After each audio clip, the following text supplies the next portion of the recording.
It's called the Word of God. In the Bible you can see it. If you learn not about it, it will set your spirit free. This is what our children are studying, not on this level, but they're studying the stories that we're talking about, so you want to be prepared to know what's going on with their classes as well. Some of them will be dealing with the positive side of this. I noticed some other ones that are getting a little bit older, they're going to deal with the side that we're going to deal with, where you've got a positive side where Moses struck the rock, and when Moses strikes the rock again, it's not good, is it? So some of the older classes, they're going to be dealing with that. We'll sing a song after a while from the negative side that caused problems with Moses not entering the Canaan land. But some of the younger ones, what's the story they hear about? You strike the rock and out comes water and that's all good. So when he strikes the rock in Numbers 20, it's not good. So notice we're having both the water from the rock, Exodus 17, that's a good strike, and then Numbers 20, it wasn't good. And there's some great lessons for that, for our relationship with God. It's a theme that we're dealing with water because 60 to 70% of our physical body is made up of water, depending if you're female, male, different percentages. But you ever thought about your body being that percentage, that high percentage of water? You look at the kidney, the brain, all those things are water. That's why we have to hydrate properly.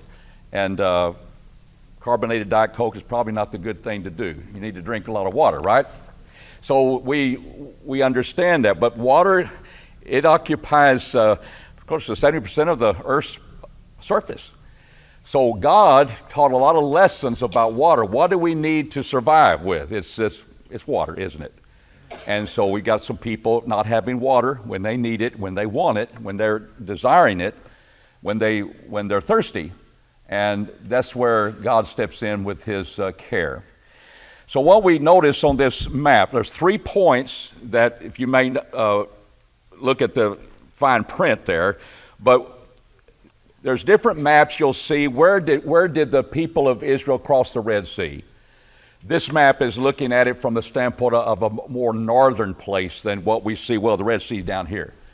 And so some people think it went from the northern part of that. So you'll see maps with different places. But these places we're talking about, while they cannot be located specifically, you look down in this map, when you start the first quarter of the Red Sea that we have printed there as Red Sea, about that second, between that particular arrow, you got this place called what we call Mara, which is where the water was there, but it was bitter. You couldn't drink it.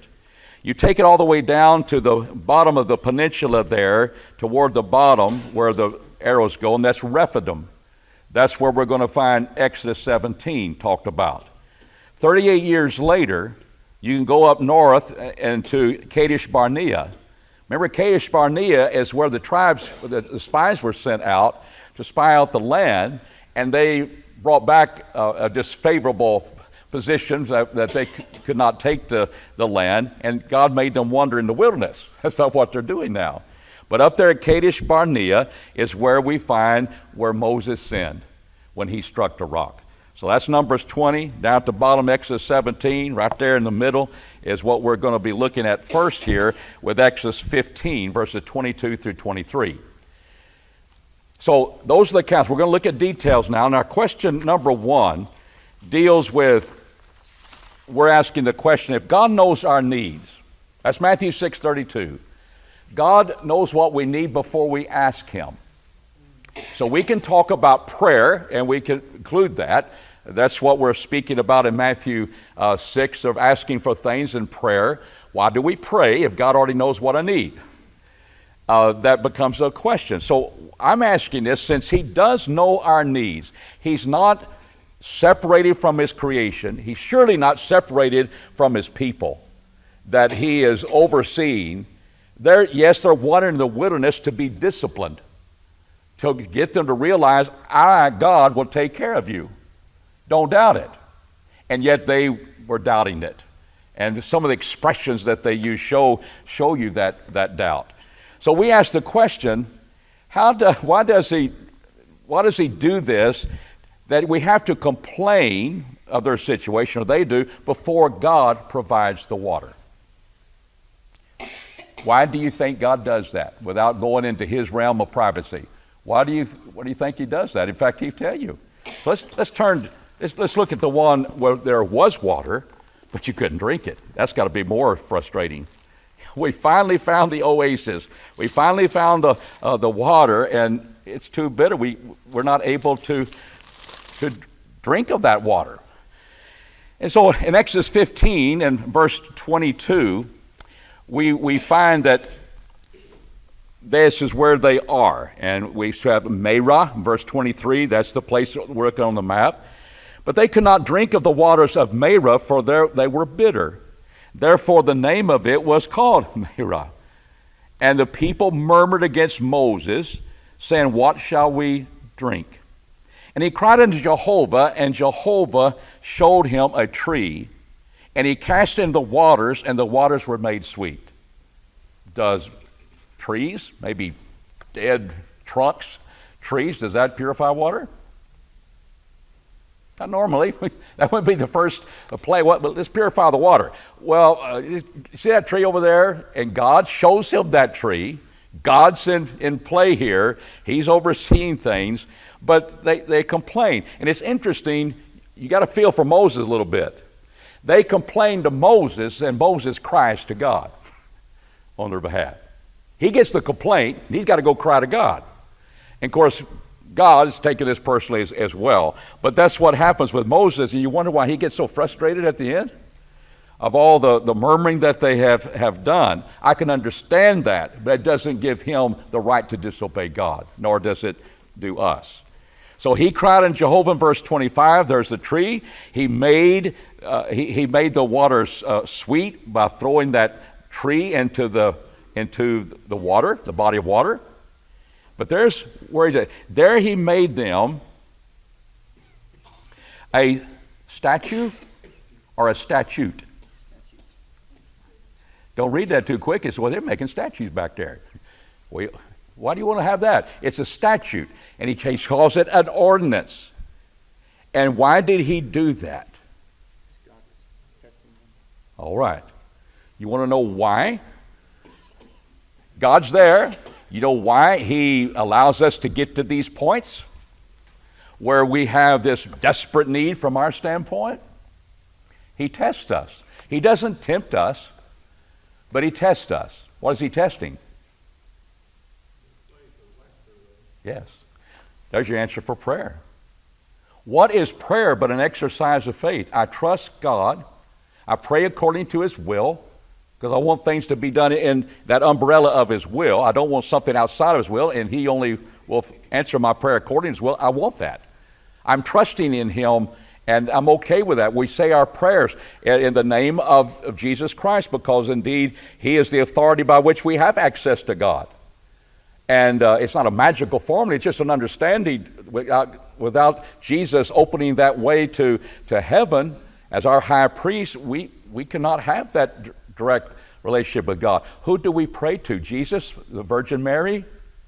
We pray to the Father, because we have that access now of what's been provided. And therefore we observe that that's when he will answer. But he does this to test them or to prove them. Do you really believe in me or not? What did he do with Abraham in Genesis 22? There's a definite point that God tempted, some Bibles, he tempted Abraham. Give up, I want you to sacrifice your only son of promise. And that was the big test. It wasn't enticing us to sin, it's testing. He said, now I know. When he was willing to put the knife into his son for a sacrifice, he held his arm as he outstretched that arm. He held that from putting the knife into the body of his son. And now I know. Now I know. Well, God's omniscient. He knows everything. But now I know that in the life's crucible of the things that happen, will we not doubt God? Will we be calm? Will we be ones that say, I'm going to do what God says and I'm not going to panic? It's easy to panic when all the water you see is bitter and your kids are thirsty and you're thirsty and you say, we're going to die out here. And that's some of the talk that they have. But he did that to prove them. Now, he didn't build a statue. He established a statute to test them and that they would understand this. If thou wilt diligently hearken to the voice of Jehovah thy God, and will do that which is right in his eyes, and will give ear to his commandments and keep his statutes, as he's given this command, I will put none of these diseases upon you, which I put upon the Egyptians. What had he put on the Egyptians?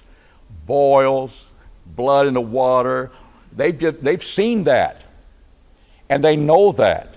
He said, if you'll follow my commandments, I won't put things like that, diseases upon you, which you know I can do. I can do that. You've seen it. But I won't be doing that, because listen to this, which I put on the Egyptians, for I am Jehovah that does what? He heals you. I didn't sustain you.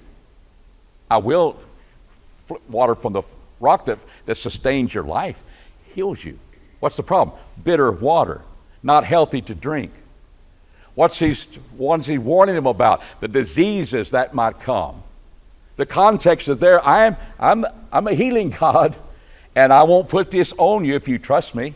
If you obey my commandments, you keep your focus upon me. And that becomes very important. You ever sometimes feel like you have a right to gripe? I've had it. You have one of those mornings where nothing goes right for you? You got so many irons in the fire and all of them are just burning bright and there's no solution. And everybody's got the demands on you and you've got to get this. It's hard to be kind. It's hard to be where you're not exasperated. But that's the time we need to shine. That's the time to say, God, you might want to pray to God.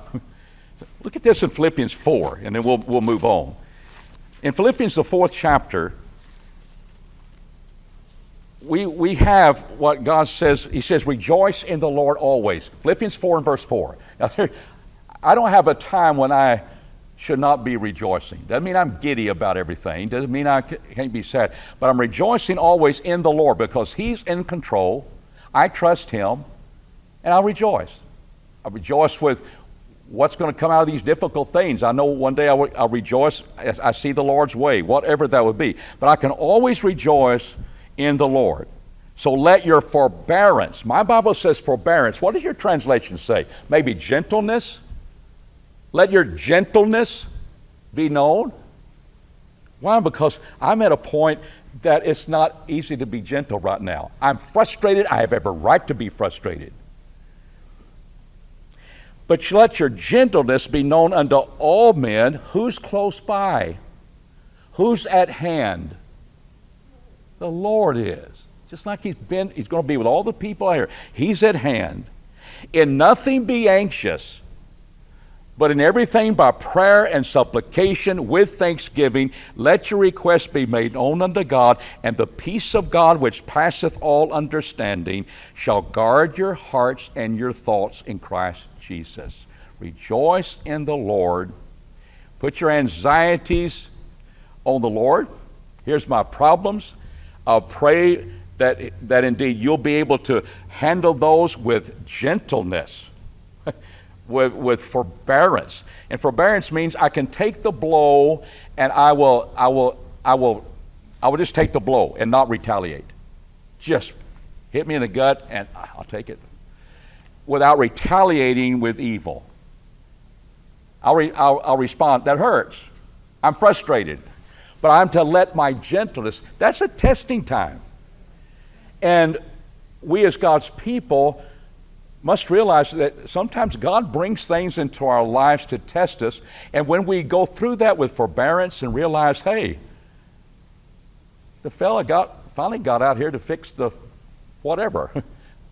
Where was he this weekend? Why didn't he work on Saturday?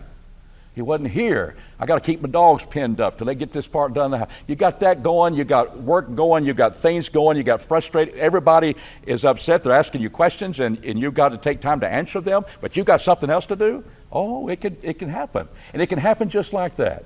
It can happen on a Monday morning, can't it? Frustration. But God is close by, and we could pray. Zora, you had your hand up. I did have a question. I always thought forbearance was more like patience versus gentleness. I know. It could be part of that. But I was just wondering, because when I think of gentleness, I think like a soft personality, but then I think patience is holding back, like a restraining. well, this word is more closely to meekness. And a great exact what was Moses? He was the meekest man in all the earth. But he wasn't weak. And so how do we explain that? It's explained because he took the brunt. That's another story, but you read that account, what, Numbers 12, and he didn't speak a word to his defense. He said nothing. That's taking it. That's gentleness. That's forbearance. I forbear that. I take that. Now, part of that will be patient, having to wait on the Lord, but the meekness is that gentleness where I will take it without retaliating toward you. And it's just interesting to me that God did the speaking for Moses. He didn't have to utter a word. He was right with God. Miriam and Aaron were wrong. Miriam suffers for it with leprosy. And they learned, I will speak to Moses head on, face to face, and if I want a prophet, I'll speak to a prophet. But Moses is different. God came to his defense. And God will come to our defense when we've been wrong. We just got to be patient. There's your patience in that. Wait on the Lord is Bob's patience. But that first reaction, that's anxiety. That's the moment where I'm having a panic attack, where I need to be calm around the people around me. And God help me get through that. So there's a slight, you're right about patience, but we sometimes think, well, I'm going to patience and I'm going to be steadfast. We'll go steadfast next. Let my forbearance, I'm steadfast. But it's gentleness. It's the meekness side of that where we take a blow without retaliating with evil. You just take it. People say harsh things about you. You take it. And not defend yourself sometime because it doesn't do any good. They don't want to hear it. You get to that point, you let God take care of it. And in his time, he does that. But at that moment is where let your gentleness be seen. I see more and more accounts of people having panic attacks today. And on planes just exploding. There's no forbearance at all of gentleness, of just taking the blows.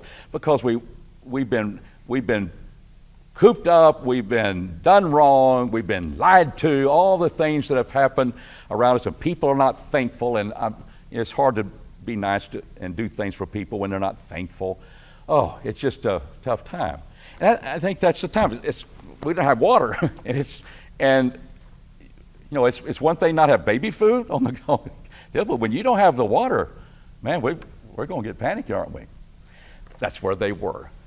And it's just a test. But see, I think it's also a time where God says, I'm doing a little discipline here. And what we do, we learn from that and realize, hey, it wasn't so bad what I thought was so important. And it kind of worked out. And I did not make a fool of myself by defending myself. And people that want to do right will apologize to you. People that don't want to do right, God will take care of them. And you just leave it to God. And that helps you go on. But it's a testing. He doesn't entice us to sin, but he tests us. And if you think you're going to get through life as a Christian without being tested, your faith, I think you got another thing coming, because I think I've lived a pretty soft life. I'm not like Paul. But there are times when you're tested. And how you react to that is a key to your character. And we go stronger and stronger. Every time we go through a difficult time, we're stronger for the next one. And that's part of discipline. God hasn't forsaken us. He's just putting us through a crucible of testing. It wasn't how Christianity started. I mean, we got the New Testament epistles, and they're written to Christians, and Christianity just started, and they're suffering They're being tested, giving up their life for Christ. It didn't start out, well, we're going to have a few decades and a few hundred years, maybe 1,000 years where it's easy going, everybody loves Christians. It started with people hating Christians. And they learned the test early, how they're going to be faithful. But here God, when he says Lord is at hand, I don't think he said, well, the Lord's getting ready to come in judgment. No, he's hand, talk to him. And it may be a moment, just help me get over this panic attack, help me to trust in you, and here's my needs, and I pray that you'll satisfy them pretty soon. But he didn't let anybody die. He knew when it was time for them to bring forth the water and so forth. Okay, testing. Question number 2.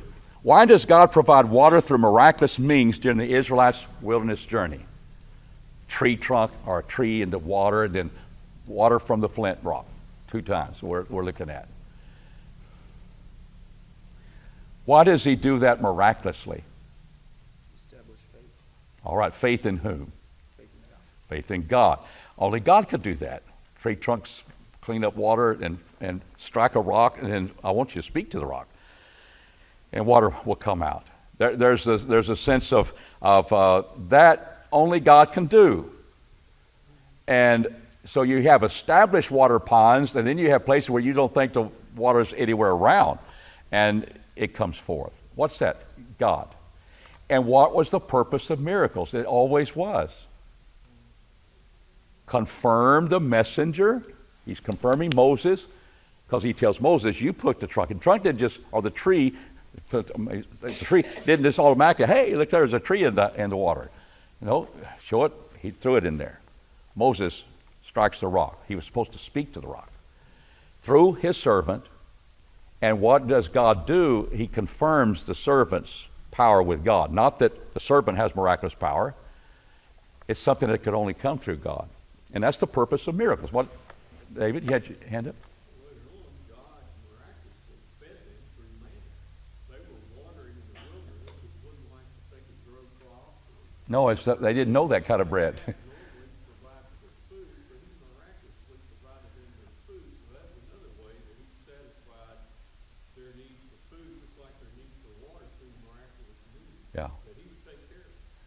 And in our book, you'll find in Deuteronomy where their feet never swell up. Their clothes, here you have 40 years journey, their clothes never got old. Have you got clothes that you still wear 40 years ago? Not because of that reason. It's just old. I mean, how many suits you have? I went on a trip one time and the plane lost all my suits. When all my suits were old. They weren't 40 years old.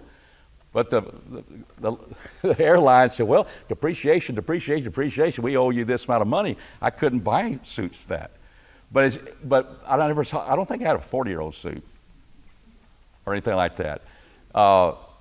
Because they were out. Their shoes and things that they didn't wear out. That's a miraculous thing. When you're walking in the wilderness, in the heat, all those years, that is always point. I'm here. I'll provide for you. Dave, that's a good point with manna. It's not just the water. And then they get tired of that. He gives them quail. I can deliver. You quit your griping. And that's what he was doing that. All right, let's look at the other side of this. Question 3. How did the Israelites, tempt Jehovah? So let's move from Exodus 15 to Exodus 17, where we might find this question answered.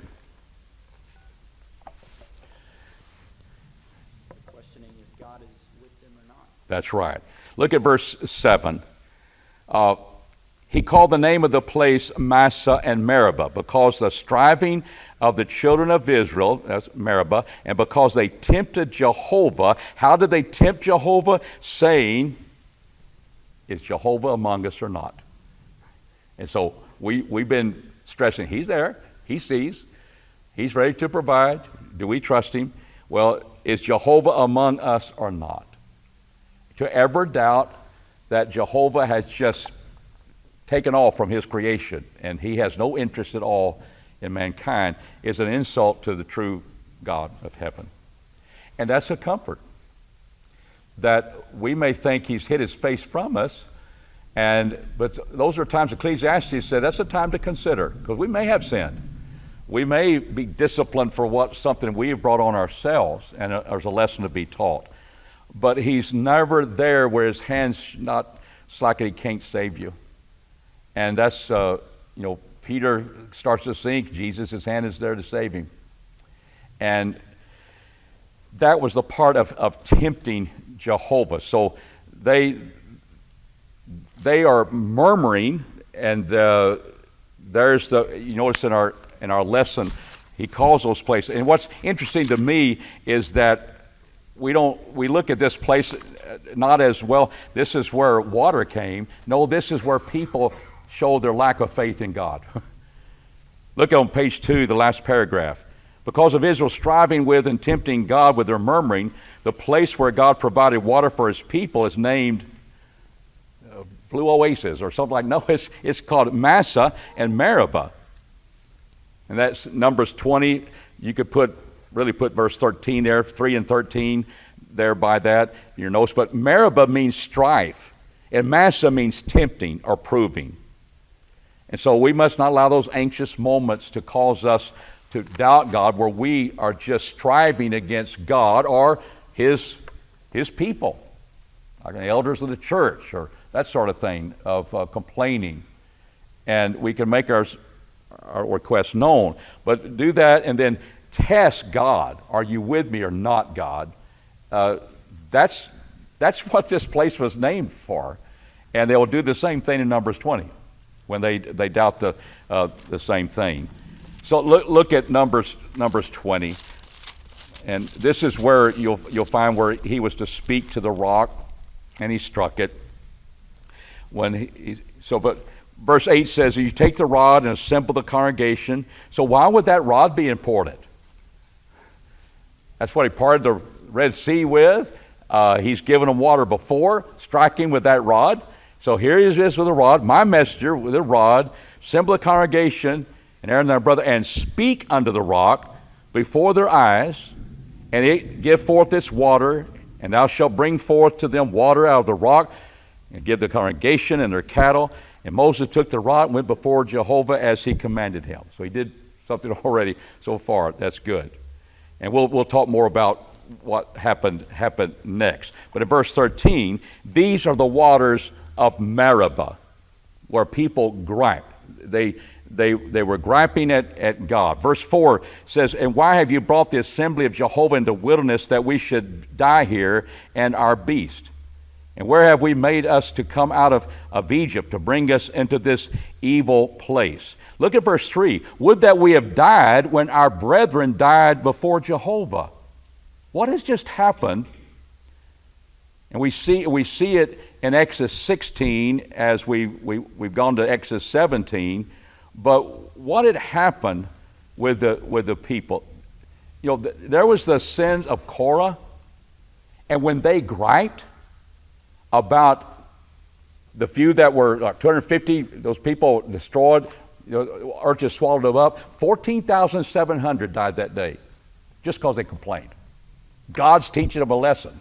He said, "Would that we have died with our brethren before we had to go here and die of thirst." Complain. Testing God, you're not with us, and really showing no faith in him at all.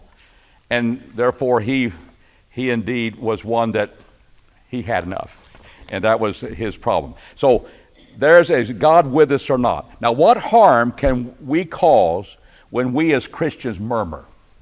Because it's a possibility that we can do that. I know we're perfect. We don't do everything, but we can. Let's look at two passages that the booklet helps us to look at. Let's go to the book of Philippians.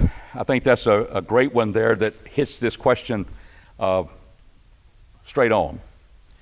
When in Philippians 2 and verse 12, we're to work out our own salvation with fear and trembling. So he's not there with the people in Philippi. They need to work this out. And he's continue to be faithful. And it says, "Do all things without murmurings and questionings." Verse 14. That's not that you can't question something. Is this right or wrong? Well, teacher, you said this. What does that mean? That's not questionings.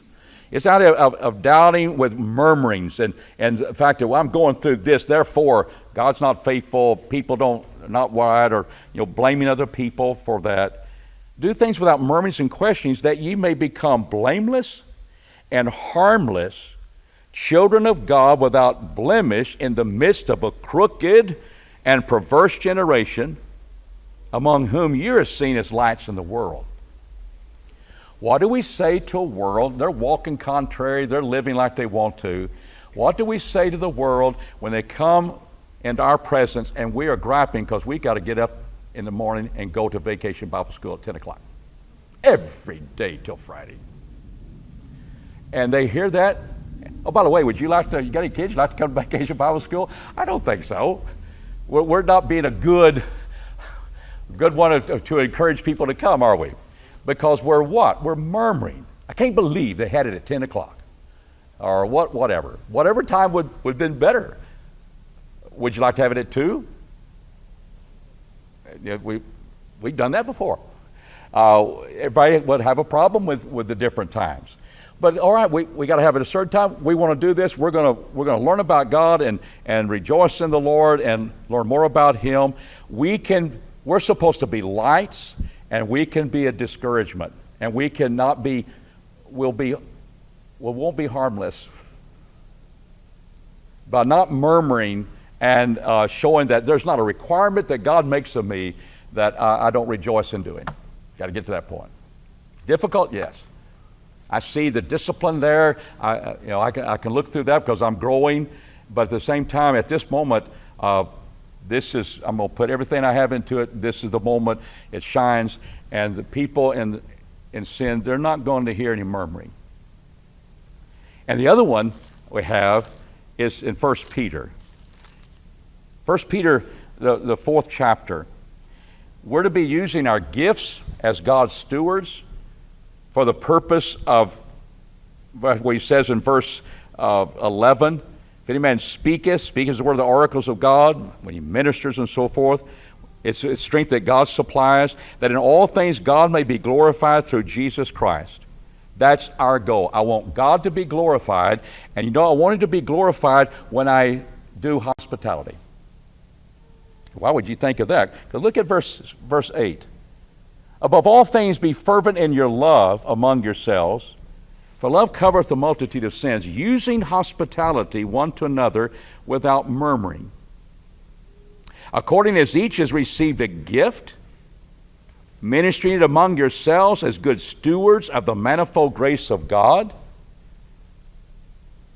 And I want God to be glorified today. So you're doing good deeds for someone. You're being hospitable, maybe having someone come in your home, or you're providing a meal, or whatever you're doing. What is the thing that can kill it? And if the person knew you're griping about it, they'd say, forget it. I don't need your soup. I can get soup some other way. Thank you for caring about my flu and all. But it just kills the whole motive in it. And so we have been blessed. I mean, you women are blessed with ability to be hospitable and all the work that you have to do. And it's difficult work, but you've got to realize I don't want to murmur because I want to see the good that is happening. That's why I purposed it. Maybe they don't appreciate it. Maybe they don't say thank you. If you're going through that, you did something for someone, they never say any word about it. That can happen. Maybe they forgot. Maybe that really wasn't the kind of meal that's savory to their taste, whatever. But you did something kind to them and you move on. It's hard not to murmur. It's hard, I did a lot of work. It took a lot of effort. And what happens when we understand that, we will make sure that we thank people for the kind deeds that they do for us. I guess that's a learning lesson. But hospitality without murmuring. Use your gifts. It's all the glory of God. The strength that He gives you to get all that done is God gives you. And I want Him to be glorified. I don't want to put a damper on that because my feelings are hurt. That's what happens. And that's a growing process. And so we can cause a lot of harm by murmuring because we're Christians. And people see that. Well, they're a Christian. Why do I need to become one? Question 5. Why did God not allow Moses to enter the promised land with God's people? What passage are we going to? Let's see if we got that down. Numbers 20, right? We were there a while ago. Let's pick up the rest of the story when we observe what happened to Moses. Numbers, the 20th chapter, verse 10. Here's the rest of the story. Moses and Aaron gathered the assembly together before the rock, and he said unto them, Hear now ye what? He's mad. Hear now, people of God. I know you've gone through a lot. No, he's just saying, you rebels. Shall we bring you forth water out of this rock? Heard your complaints, all the things you've done. And Moses lifted up his hand and smote the rock with his rod. How many times? Twice.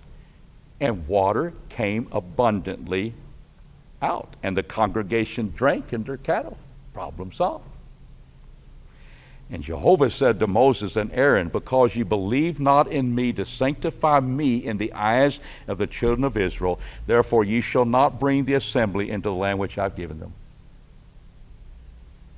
See, why he does miracles to do these things is show God is involved. He's the one that's the only one who can bring this forth. And by doing it, I know you have a rod in your hand, and you parted the Red Sea, because you were able to do that. That rod, turned into things to snakes and that sort of thing to impress Pharaoh. That rod is used when they first needed water to drink, and you struck the rock, and that's fine. You take that rod, and now you speak. You speak to bring forth water. That was God's next manifestation of his glory. You strike the rock, you must have divided that rock, and there had to be a pool of water underneath it. That's how we got it. No, you just speak to it. If you'd have spoken to it, you think water would have come? Yeah, it would. That's what God said, you'll do that. But see, God brought water anyway. Why? Because he cared. They needed to have the water, and they received it. But Moses paid the price. Now, did he sin by striking the rock? Or did he not go into the land of Canaan because he spoke unadvisedly with his mouth?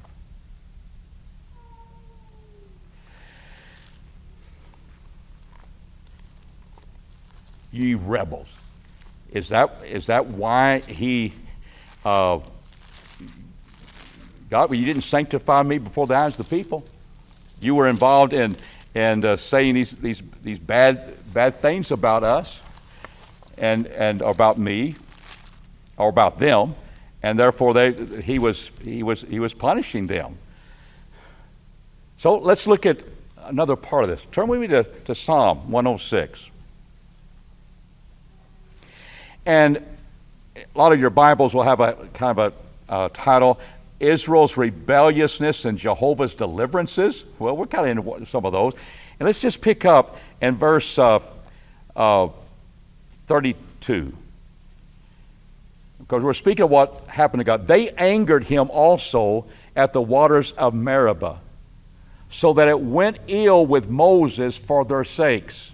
Now we're in Numbers 20, not Exodus 17. Because they were rebellious against his spirit, and he spake unadvisedly with his lips.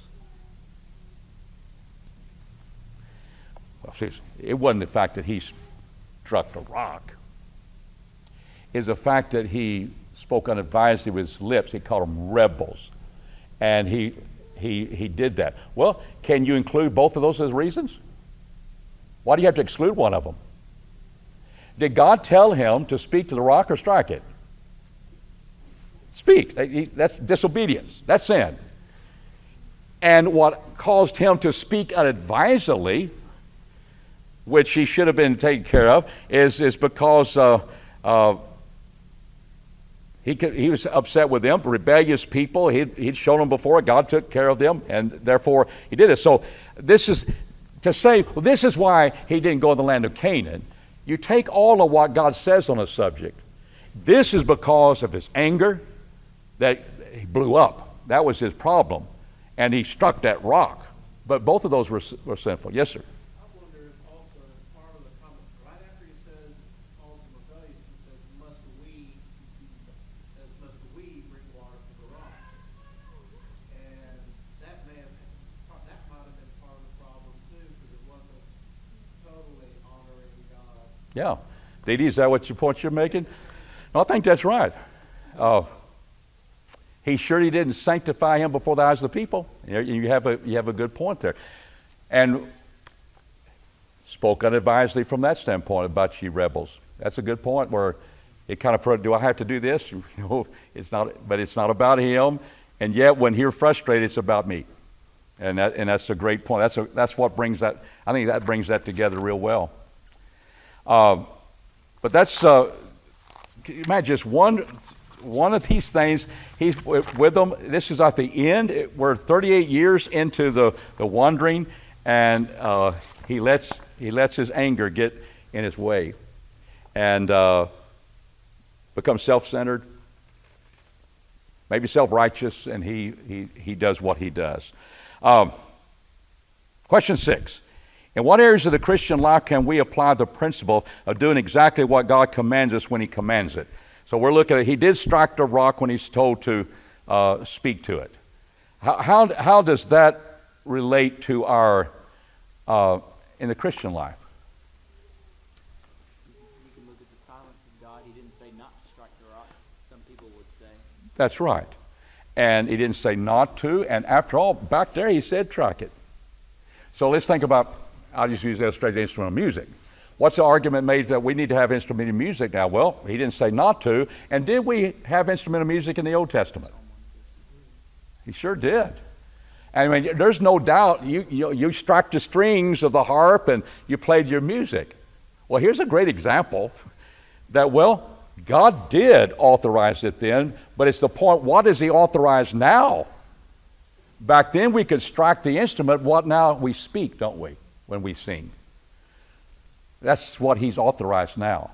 That fits with Moses. Well, he did it back here. He didn't say not to, but he wants you to follow what he says to do. And that's respecting the silence of God. It's not being presumptuous on his silence. It's waiting for his authority and to do the things that are commanded. Let's talk about, the few moments we have, to describe the two types of anger we're not to allow in our life. Moses, I think, he probably had both of them a little bit. And so we'll talk about them. Colossians, Colossians, the 3rd chapter. I will bring those together just to save some time, because this is where we're to put this to death. Colossians 3 and verse 8, where verse 5 he speaks about putting away the sexual sins and so forth, and then verse 8, now do you also put them all away? Anger, my Bible says anger and wrath. When my Bible says wrath, that's usually the Greek term is being translated thumos, T-H-U-M-O-S. Easily erupted, like a volcano. You just lost his temper. So there's wrath. And then the anger, that's the first one in the list, is orge. It's the idea that it may not erupt real fast and explode and you lose your temper like you rebels, but it may have been something building up. Resentment. They didn't blow up, they just quiet. It leads to wanting to get even down the road. That's dangerous. and then you got to be leery of what's going to happen. But there's that type of anger that builds up, and it can explode, but it's one that's it's just not exploding at that particular time. But it is there, it sees, and it's interesting. God said, put those two away. Put them away.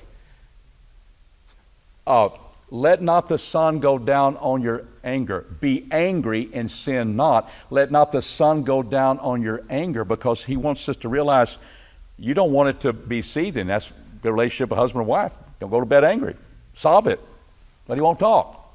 Well, I know. And you have to work on that relationship a lot. But there's this, men are that way a lot of times, but there's anger, and you can sense it, and then you work your magic. But there's the anger that's there that needs to be solved, and that's what he's emphasizing here. You would not be worth anything, the Lord, you didn't have anger. You hate and angry with sin, and he wants us to have these good passions that we must have. Cleave to that which is good. Hate that which is evil.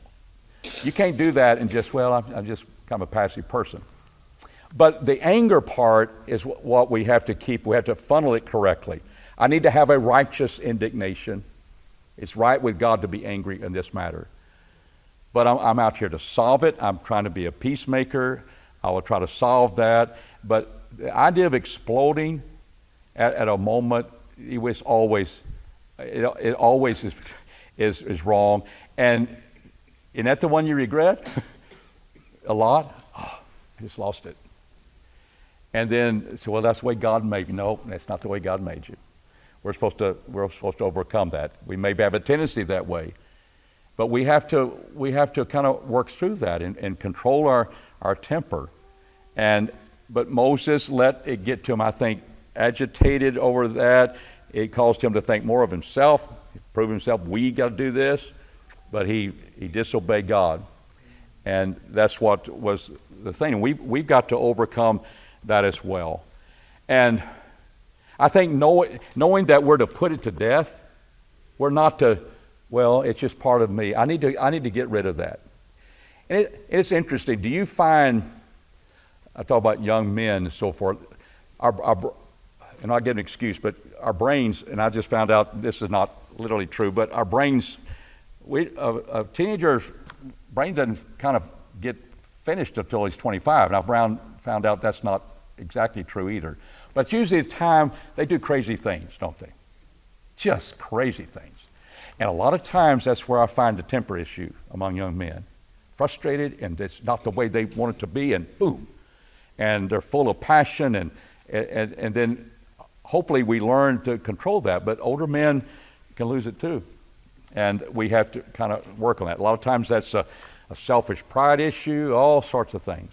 But what happens is that I cannot allow that to happen. I put that to death. I'm a Christian. I may fail, and I've got to realize there's nothing good comes from that. Be slow to anger. Be swift to hear, slow to speak. And because the anger of man does not work the righteousness of God. Never does. If I have anger seething, it's going to explode, do something evil. If I explode, do things that are wrong, the righteousness of God is not going to come from that. So we have to work on that. But see what happens. Does it usually happen when all of a sudden your sense of justice has been violated, and you've had enough of complaining, and you just lose it? And that's not a good thing. That's when, hey, I'll bend a little bit, I'll take the blow, and I'll ask God to get me through. I want my forbearance, gentleness, and you say, well, that guy's a patient guy. Yeah, the reason he's patient, he's forbearing. He took the blow. He didn't retaliate. He's patient. But the point is, the secret is, that's forbearance. And if you ever learned that lesson, it's one of the greatest lessons in life, because you can take a lot of evil and not retaliate in the wrong way, and let God take care of the problem. Moses hit the rock. Yes, Moses hit the rock. God said, speak to him, but Moses hit the rock.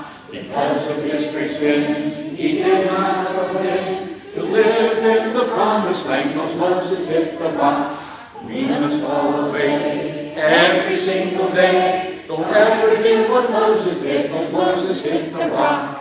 When he hit the rock the first time, he was okay, right? God commanded it. He told him to speak to the rock this time. And that's what this song's about. And that's what he wasn't allowed to take the people in the land of Canaan. So when God speaks in his word, are you to obey it?